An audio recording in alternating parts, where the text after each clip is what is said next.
From the headquarters of Telesur English in Quito, Ecuador, this is From the South, and I am Suini Gray.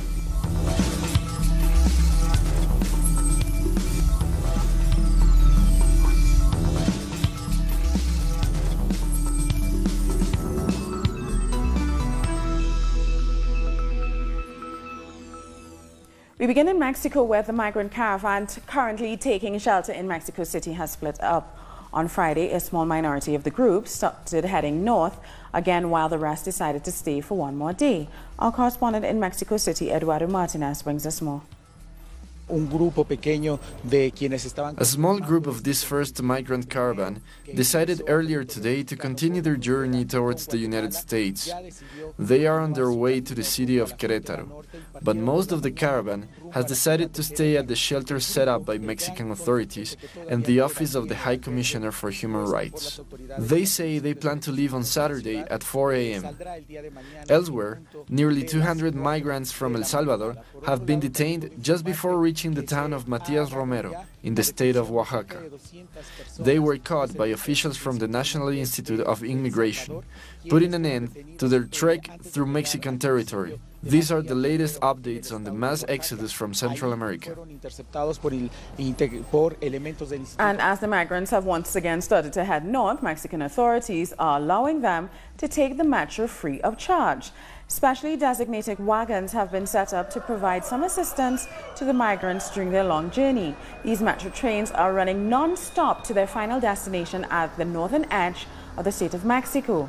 From there, the migrants need to travel by foot to the highway that leads them to Queretaro and eventually the U.S. border. Since we left home, we have known that Trump will not let us in. We are very clear about that, about what we can expect.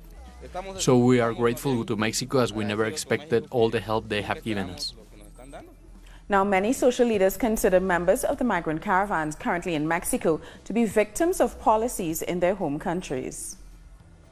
Right now, this is what Kenya and her daughter call home. They left Honduras over a month ago with 6 other family members. To this young migrant, the end of their long journey northward represents a golden opportunity to have a better life. I want to keep studying until I am a qualified nurse. And I want my daughter to also have the opportunity to receive a good, sound education. Honduran migrants said the challenging conditions they live under in their home country only got worse after the election of Juan Orlando Hernández. They described the election process as fraudulent. I think the legitimate president, the one that the people vote for, is Salvador Nasralla. If he was given power, I don't think we will have all these problems. This migrants' exodus will not have even happened. In light of this, migrants from the first caravan have marched in the streets of Mexico City, demanding the United Nations declare a humanitarian emergency in Honduras. The problems they outline are certainly not exclusive to one country. We call it the Francisco Morazan United People Exodus. Under this banner, we are all Central Americans who have been victims of the oppressive policies of the United States. Therefore, we must stay united. More than 5,000 Central American people in search of better lives are already in Mexico City. They plan to continue on their journey to the United States. U.S. President Donald Trump has signed a decree to deny asylum to migrants who enter the United States undocumented. The move is believed to be driven by the migrant caravan traveling to the U.S.-Mexico border. But officials say the rule will apply to anyone caught crossing illegally. This will make people coming from Mexico ineligible for asylum if they enter the U.S. via any place that isn't an official port of entry.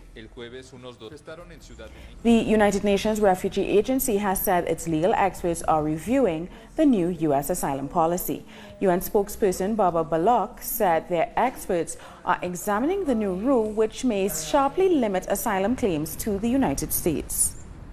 For now, the policy is being reviewed by legal colleagues. I understand it's a lengthy document. It needs to carefully reviewed to come up as a response on it. I hope we'll soon be coming out with something on this. At this stage, nothing to add. The prosecutor's office in El Salvador has confirmed the death of a protester in the city of Santa Tecla. He was killed during a violent police raid ordered by the mayor, Roberto de Blasson. The victims, whose name is Ivan Alexander Sandoval, were shot in the head by police as he, along with other workers in the municipal markets, blocked the entrance to the market to protest a decree by the mayor that banned street vendors. 64 people were injured during the raid, 12 of them by gunshot. Mere hours before his death, the mayor had said that those troublemakers who were injured didn't concern him.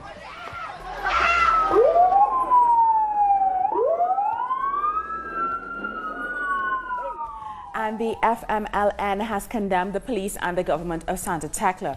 It demands that the Attorney General's office investigate Friday's tragic events.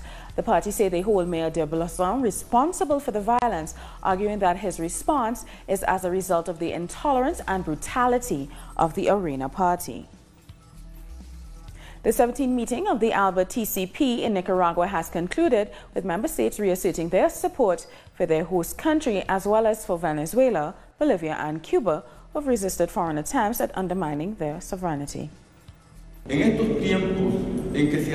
Member states are all united in their commitment to maintain their independence and sovereignty, even after 15 years of the organization's creation to ensure interregional integration. We want to say that ALBA TCP has demonstrated that unity, trust and respect between people through educative, social, cultural and economic projects is possible. At ALBA TCP, members threw their weight behind the Nicaraguan people who are fighting against imperialism. They also demanded that the international community end the economic, trade and financial blockade by the United States. Concretas para que podamos reactivar. Our unity is a unification of people, and we have seen how ALBA has directly contributed to people living better lives. We need to work to make it stronger so that it benefits the people even more, by reviving its economic capacity and Council of Social Movements.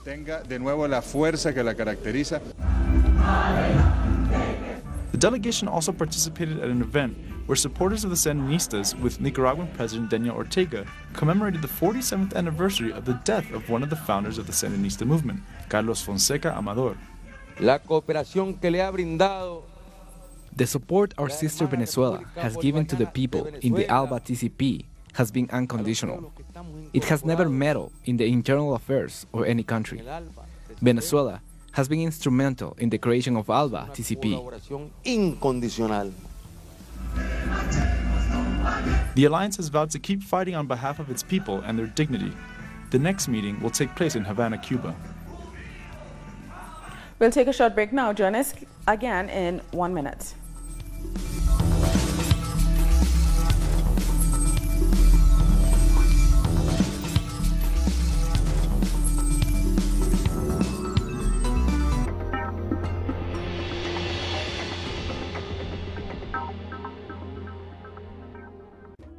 An occasion to enjoy the cultural diversity that defines our South American essence. Come along to find out the story behind these personalities, traditions, and artistic expressions that unite us as a whole. Real Lives, Friday, only on Telesur.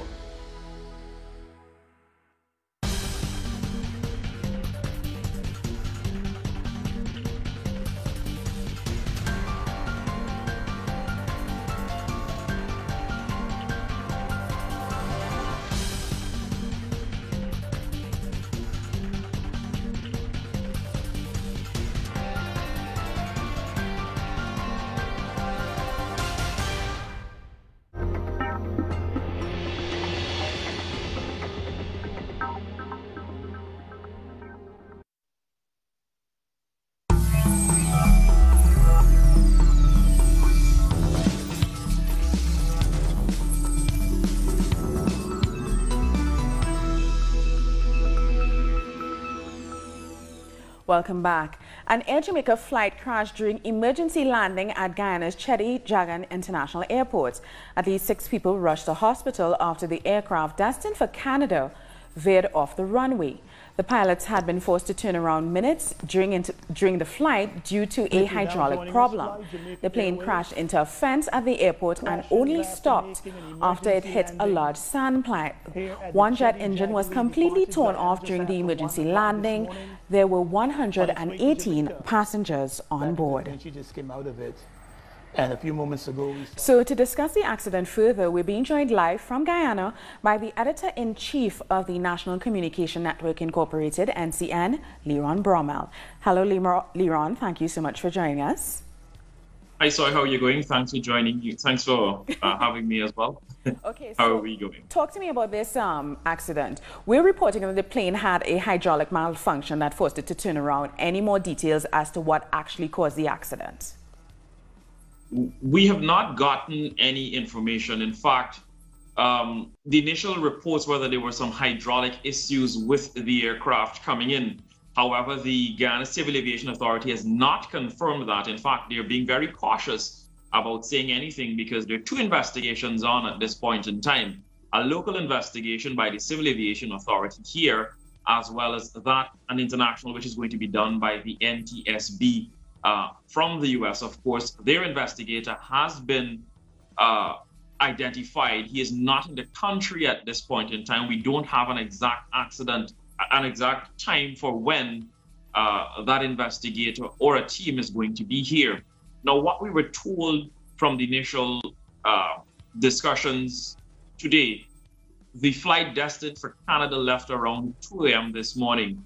Somewhere about 11 minutes into that flight, the pilot contacted air control to say he was having some hydraulic issues. They have, however, not confirmed or delved much into what these hydraulic issues are. So it returned to Guyana for the emergency landing. What actually happened, where the plane had come to a rest, a stop, is just at the end of the extended runway. Guyana is doing a big extension project on this Queretaro International Airport at the end. So it cleared the initial runway, which was open, and where it came to a stop was just to the right of the extension of that runway. That, however, has not been opened for taxi or takeoff at this point in time. So it really veered off to the right in a bid to stop the craft from going further. If you would have seen from the video earlier, where its nose is at, if you missed it by about another 20 to 30 feet, then that aircraft would have gone downhill. And we saw, we are reporting that a sandbank actually stopped the aircraft. So talk to me a little bit about the damage to the airport. Is the airport operating as normal, or have flights had to be limited? Well, the first flight that was scheduled to leave Guyana after this Flight Jamaica flight was a Caribbean Airlines flight to Trinidad that leaves every morning at around 5:35 a.m. That flight was delayed like about 2 hours because they had to lock down. The systems kicked into place, so they locked down the entire aerodrome. That flight went out from about 7:30, about 2 hours later. All other flights that were supposed to land from around 6 a.m. that morning, Caribbean Airlines actually kept its planes, diverted 2 of its planes to Caribbean Islands to land. But there was limited use. The airport is back up and running. Where the aircraft is actually, where it came to rest, will not in essence affect the original length of the runway where the planes usually land. So with the area cordoned off, planes can come and go as normal. Now, it's a few hours since the accident. 6 persons initially were reported as injured from a passenger load of 118. How are they doing, and what is the status of the other passengers, and when will they be able to leave Guyana? Well, the initial count was 6 persons. At the last press briefing we got with the Minister of Public Infrastructure, David Patterson, as well as members of the Aviation Authority and Security Services here in Guyana, 10 persons were taken to hospital from this aircraft. The injuries, from what we understand, are not life-threatening injuries, but they're injuries consistent with persons deplaning via the chutes. So what they're actually monitoring persons for would be any spinal injury at this point in time from coming down the chutes when they were deployed for them to deplane. We are not sure of the nationalities of those who were taken to. So 10 persons were taken to the Diamond Diagnostic Center, which is on the way to the city in Georgetown from the Queretaro International Airport. 7 were then taken from there and transferred to the Guyana Public Hospital Corporation, which is the biggest public hospital in the country, where they were there for observation. So based on that, 10 persons were taken from there. I beg your pardon. Some persons immediately off the flight, like the diabetics and those who may have had pre-existing conditions for hypertension, and so they were treated on the spot, because remember, during the deplaning process, they were not allowed to take any of their belongings. So they pretty much had to exit the plane without their medication or whatever they needed. At that point in time, the director of medical director, Dr. Shamdir Prasad, was sourcing whatever medication was needed for those persons at that point in time. But at this point of our latest update, none of the injuries were or are life-threatening at this point in time. You asked about leaving Guyana. Caribbean Airlines, or regional carrier, has stepped in to transport some of these persons to Canada from tomorrow.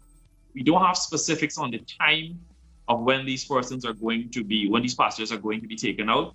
The last we had was that they were trying to clear the aircraft of all baggage to make sure it gets to the respective passengers before they go. Just also a small correction to the numbers. There were 120 passengers on board, 2 of which were infants, and a crew of 8 with 2 Jamaican pilots, and the rest of the crew, the remaining 6 members, are Ghanaians. Thank you so much for this update, Leron Bromell. It's always a pleasure talking to you. Appreciate it. Thank you, sir. Other news now. A court in Chile has convicted a former military chief for the deaths of 15 persons during the years of the Augusto Pinochet dictatorship. Juan Emilio Cherry has been sentenced to 3 years and a day under house arrest following an investigation into his role in the murders. Now, Cherry is the most senior figure so far to be convicted for the atrocities committed during the dictatorship. He remained a part of the government in impunity after Pinochet was ousted, serving as the chief of the armed forces between 2002 and 2006. He who was protected by democracy, he who was protected by the army, by the authorities. A federal court has said that he is guilty, that he participated in crimes, and that he participated in the execution of 15 Chileans. The leader of the homeless workers movement and former presidential candidate Guillermo Boulos visited the former Brazilian president Luiz Inácio Lula da Silva in prison. According to Boulos, they discussed the formation of a left-wing front to fight against setbacks already announced by the president-elect Jair Bolsonaro. Lula is doing well. He's encouraging people to continue the fight, to not be afraid, to not let themselves feel let down by the moment that Brazil is living. The social movements will continue fighting for more rights and for democracy. Cuban President Miguel Diaz-Canel is visiting Vietnam as part of his first international tour. Diaz-Canel was welcomed by the Vietnamese President Nguyen Phu Trong. This visit hopes to reinforce ties between both countries in various areas of cooperation. Diaz-Canel was awarded with the Order of Ho Chi Minh on Friday. The award is the second highest national honor conferred by the Socialist Republic of Vietnam. It is given to those who have achieved great merit and outstanding achievements in a variety of fields.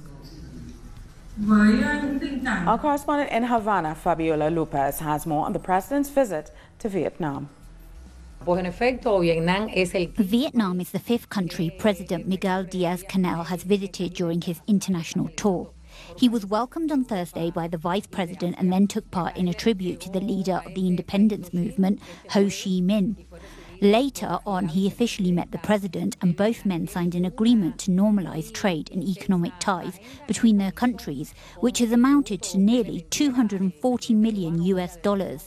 Both countries hope to increase it. Diaz-Canel is also set to meet with Vietnamese entrepreneurs who are interested in investing in Cuba. Cuba and Vietnam have sustained their relationship for nearly 60 years since the days of the Cuban and Vietnamese revolutions. We'll keep you updated on Miguel Diaz-Canel's international tour. And we'll take a short break now. Join us again after this.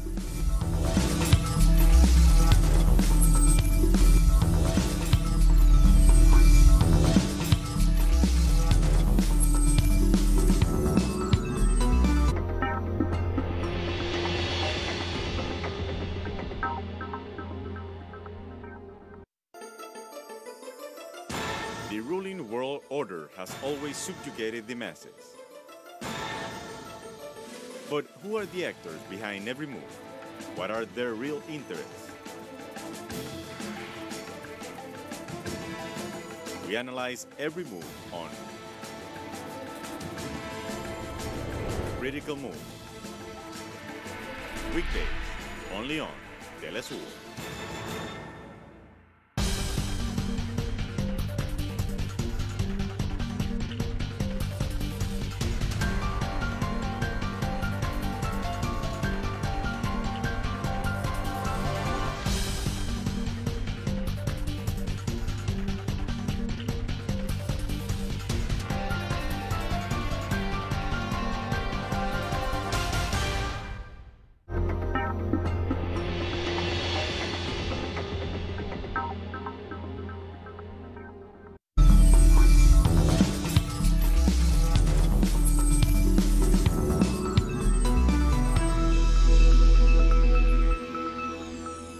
Welcome back. Chinese officials have condemned the U.S. for sending warships and planes to the South China Sea at a high-level meeting between the two countries in Washington, D.C.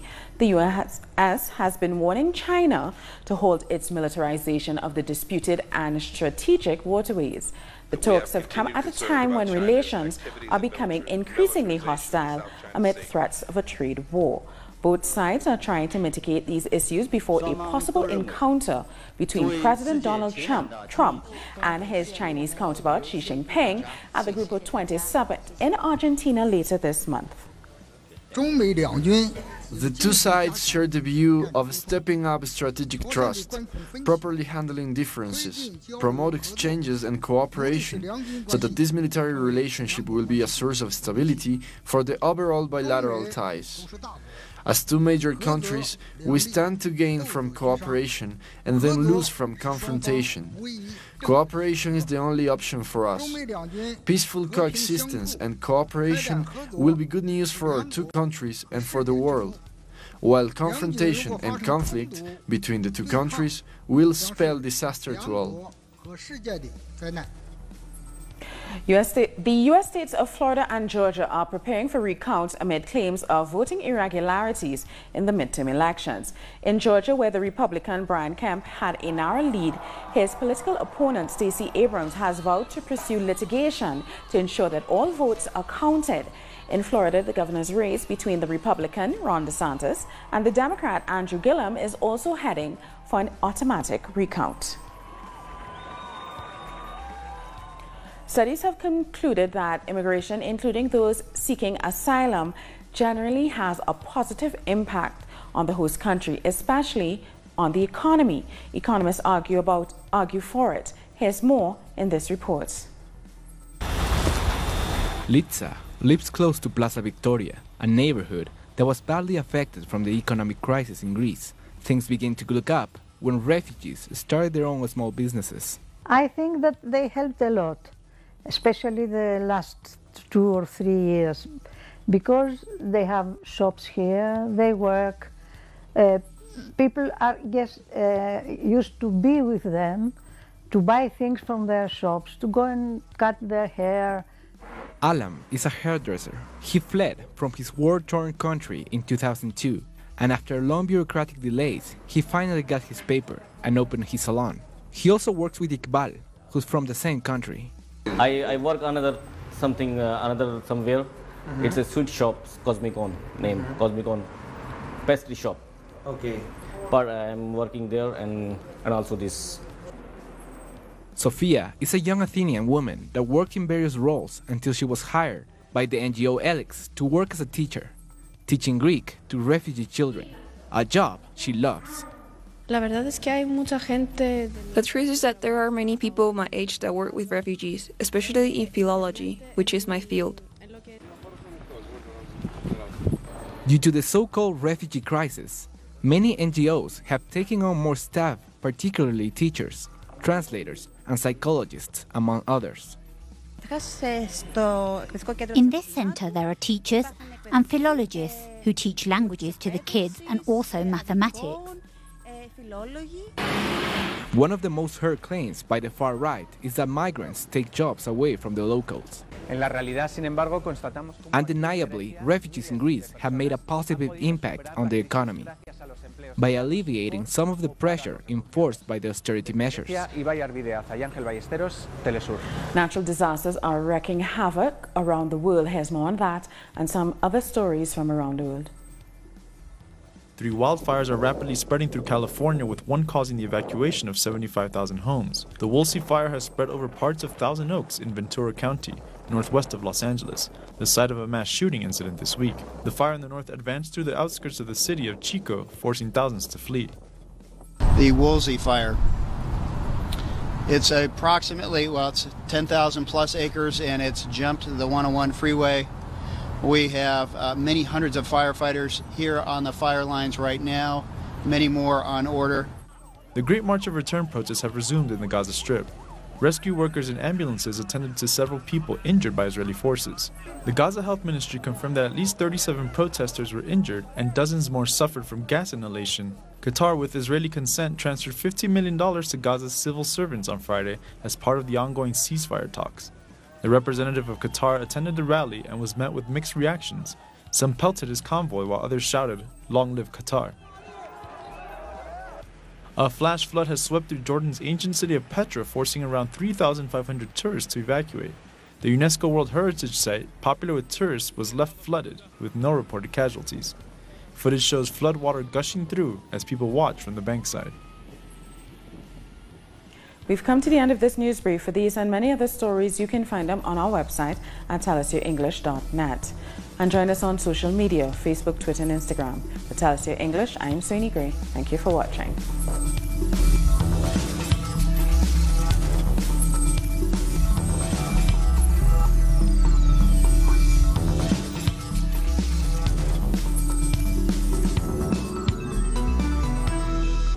The life is full of moments.